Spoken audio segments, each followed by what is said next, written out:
గ్రామ పంచాయతీ ఎన్నికల్లో లబ్ధి పొందాలని ఉద్దేశంతో తప్ప ప్రజల సంక్షేమ కార్యక్రమాలు అందించే ఉద్దేశం ఈ ప్రభుత్వానికి లేదని ఎమ్మెల్యే సబితా ఇంద్రారెడ్డి విమర్శించారు.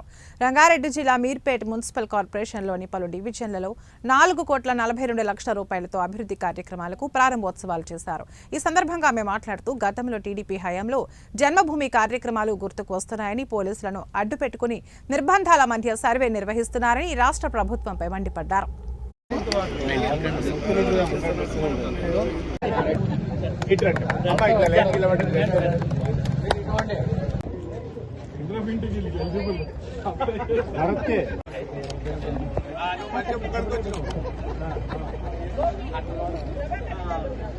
కూడా ఈ ప్రభుత్వం రాగానే జిఐడికల్ శాంక్షన్ తీసుకున్న వర్క్లను కూడా ఆపేయడం జరిగింది. ఇక్కడ లోకల్లో తీసుకున్న వర్క్లు కూడా గవర్నమెంట్ అలాట్ చేసి గవర్నమెంట్ ఇచ్చిన డబ్బులతోని గవర్నమెంట్కి జిఐడికెళ్ళే ఆర్డర్ తీసుకున్నా కూడా, శాంక్షన్ లెటర్స్ తీసుకున్నా కూడా ఈ ప్రభుత్వం రాగానే ఆపేశారు.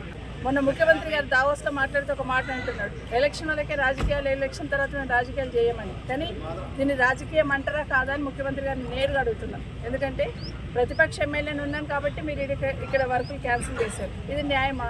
ప్రజలందరికీ కావాల్సిన పనులే కదా చేసింది. సబితమ్మ ఇంటికో ఇంకెవరింటికో పని మొదలు పెట్టుకోలే కదా. కాబట్టి ప్రజల అవసరాలను గమనించి ప్రజల కోసం మాత్రమే పనులు చేస్తూ ఉంటాం. కాబట్టి నిజంగా ప్రజల పక్షాన ప్రజలకు అవసరాలు మీకు చిత్తశుద్ధి ఉంటే ఈ సమస్యల పట్ల ఇమీడియట్గా ఫండ్స్ రిలీజ్ చేయాలి. కేసీఆర్ గారు ఇచ్చిన ఫండ్స్ రిలీజ్ చేయండి.